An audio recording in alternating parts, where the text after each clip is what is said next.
Hello everyone, welcome to the Jacksonville History Show. I'm Harry Reagan. Tonight our guest is Dr. Wayne Wood, historian and author, for both segments, first on a Popup History series and later when modern architecture becomes historic. Wayne, welcome to the Jacksonville History Show. Harry, it's a pleasure to be here again. Thank you. What's a Popup History event? Well, the Jacksonville Historical Society has this mission to engage young people in preserving and being aware of our city's history.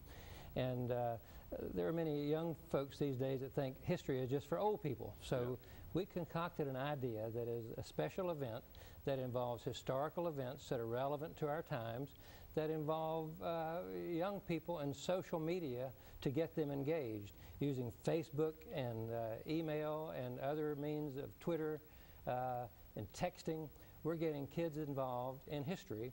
And the way this works is we have an idea for a history event and we announce it. We announce the place and the time, but we don't tell anyone what it's going to be. Then the night before the event, we announce what the event is going to be, and we have hopefully hundreds of people show up.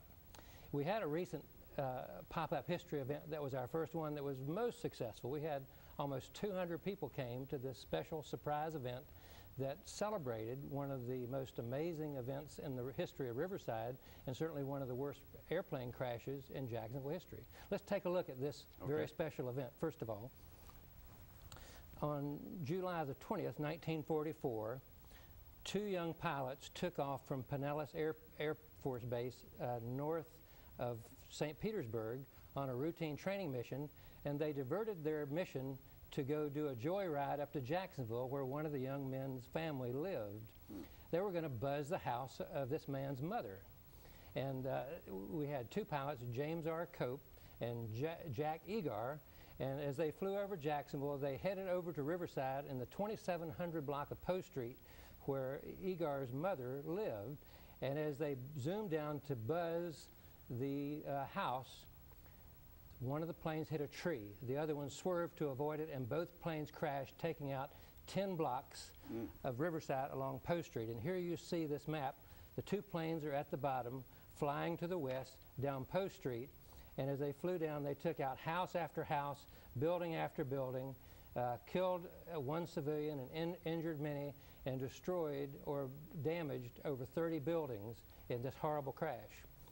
And we recently were able to gain the classified Army report of this crash. And it was classified for a good reason, because this was not mechanical error. It was purely pilot error that did all this horrible damage. Pilot recklessness. Very reckless behavior. And apparently these two young fellows had buzzed the house only a few weeks before. So we had... And they both survived? They both died. Oh, they did? They both died. Okay. So 3 people died. Yes. 2 people, 2 of them were pilots. And the third was an innocent man who was shaving in an apartment building, and the jet engine of Egar's plane went right through the wall and took him out. So here you see some of the catastrophic damage of this 10-block area along Post Street. It made headlines, of course, in the Times-Union and all over the world. And the rubble was smoking and charred, and people commented for months and months after that. As they would walk through the neighborhood, they would find pieces of these planes. And you can see this aerial view shows the area of Post Street between King and Cherry Street where the damage was done. It's amazing that more people weren't injured or killed. It was amazing, and there are horrendous stories of children sleeping and the airplane parts flew right over their head and they narrowly escaped. But because it was random damage, and you can see some of these amazing shots of the area that was destroyed. And these were all classified. We recently were able to get the classified document that had these photographs, the full Army report that showed clearly that the Army guys, the pilots, were at fault. There's a photo here. If you look closely, you'll see a little tricycle, a child's tricycle there. It's just amazing that the children sleeping and just waking up in the morning. This happened at 7:45 in the morning when the plane struck. There were about 20 cars that were destroyed, and you see the photos here of some of the buildings. Some of these buildings were totally destroyed. Others were repaired and rehabilitated, and as you go down Post Street, you can see the repair work done to some of these buildings that survived the crash but were badly damaged. Here is the hole in the wall where a man named Millard McGee was shaving. The motor of the plane went right through the wall and he died. Wow. And that wall is still there, and you can see the patches on the wall, as we'll see in a minute. And here's a diagram of the crash, and that's the end of our little story of that faithful day in June of 1944. Mm-hmm.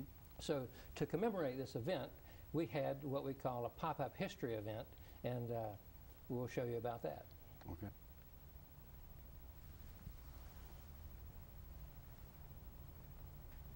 So here we have the actual newsreel coverage of this event. Newsreels at that time, of course, were shown in movie theaters Yes. long before television. And this was Ed Hurley. Some of you may remember him as an announcer of these old newsreels that shows the cataclysmic destruction of this riverside neighborhood after the great plane crash of 1944. We only recently discovered this newsreel footage, so this added to the pop-up history event. We showed this newsreel at the event on the day of the program, and you can see we gathered quite a big crowd to not only see the newsreel and some of these photos I've just showed you, but also to hear from some of the people who were just children at the time. We had 9 senior citizens who had recollections of this event, Sure, who right. came and talked about that fateful day. One of them said that his sister was walking down the street and in the bushes found an arm with a wristwatch on it that belonged to one of the pilots. Others said as they gardened over the next many, many years, they would dig up screws and springs and parts of airplanes. And at some point, we ought to probably get a lot of metal detectors and go out there and try to find more parts that are still left after all these years. So after we heard from these senior citizens who had actually witnessed the event, we then took a walk down Post Street, and this is the whole idea of a pop-up history event, is to get people engaged, to get people involved in an event that happened right here on our streets. On the very place that On the it very happened. place it happened, hearing from the very people who witnessed it. And so we walked down Post Street and looked at some of the buildings that were damaged. We had a little map that showed where it was. Here you see one of the buildings that had been badly damaged, and then you can see the repairs. And we gave a little commentary along the way, and several neighbors who were sitting there watching us go by had no idea that their neighborhood was the site of a historic event, and they came out and joined us for this event. And there you see a close-up of that hole in the wall that's now been patched where Millard McGee died. He was the only civilian to die in this crash, and that shows the video of our event. The whole idea, though, of making history come alive is very much part of my mission, not just in doing books on Jacksonville and events like this, but to have people engaged in the history of our city and our town, our state, our country. And the first one was very successful. We had almost 200 people, as I say, and we're planning another that'll be coming up soon, and we'll tell about this in a minute. And you think it is accomplishing the mission of getting people interested in history, younger people? It's a different approach. In this day, things are moving so fast. People have different ways of communicating. As books that once was our precious records of history are kind of going by the wayside these days, and people are communicating with social media and video, we want to capitalize on that and bring our historical information up to date and relevant so that people can not only understand our history, but become interested and fascinated and carry on the mission for generations yet to come. Why do you think younger people aren't inherently interested in history? Is it partly what happens in the classroom, or? Well, I'm not sure they're not interested, but certainly there's a difference between being mildly interested and engaged in a way that they would want to do research. They would want to go out and say, this is the place that I live. What happened here? What's interesting about this place that makes it special? And this is one more directive to try to get them engaged in it. And what I always say to people who say they're not interested in history is, what are you interested in? There's a history connected with whatever that is.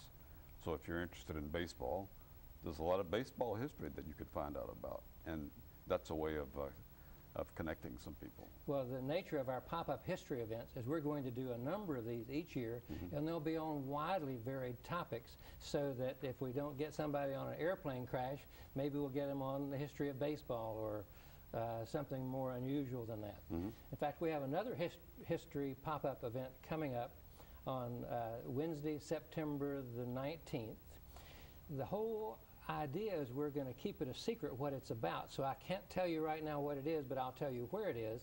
It's 7 o'clock on Wednesday, September the 19th. We're going to have a pop-up history event at Dos Gatos, which is a tavern at 123 Forsyth Street across from the Florida Theater. And you might gather that by having it at a tavern, it's going to have something to do with alcohol. We're going to have a pop-up history event that celebrates licentiousness, debauchery, and booze. Wow. Come on down and see what this is about.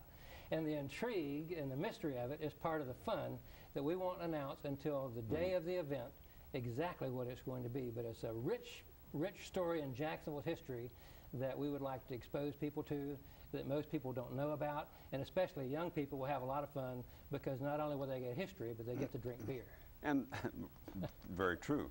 And of course, I think taking the show on the road, I mean, people are used to coming to Old St. Andrews to enjoy history programs, but going to places where history actually occurred is a really good idea. Well, it not only is a good idea to get young people involved, but certainly we have, I don't want to emphasize too much young people because these will all be of interest to people of any age, and our hope is to get them involved in these events and then to come to our Historical Society meetings and become involved in the Jacksonville Historical Society, which has now for over 8 decades been the flag bearer for Jacksonville's history, and this event is sponsored by the Jacksonville Historical Society. Now everyone knows you're famous for books that you've written and history that you've studied and so forth and reported on. How did you get interested in history? Well, I'm a good example of what we're doing now. I came out of college and moved to Jacksonville and had no interest in history, but I moved into an old historic house in a historic neighborhood that was being torn apart. And so in order to find out about the secrets of this neighborhood, Riverside, I began doing research, and after we started the Riverside Avondale Preservation Group, we used history as a marketing device to get people interested in coming and saving these old houses. I became a member of the Jacksonville Historic Landmarks Commission, and we decided to write a brochure.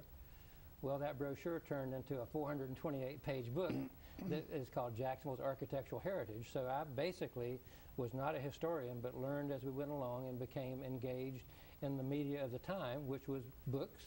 And in that same way, we hope to get people involved today through using social media and Twitter and Facebook to see that history can come alive, that history is something that's important to understand this place where we live so that generations from now will still be carrying on memories of these events have long gone by.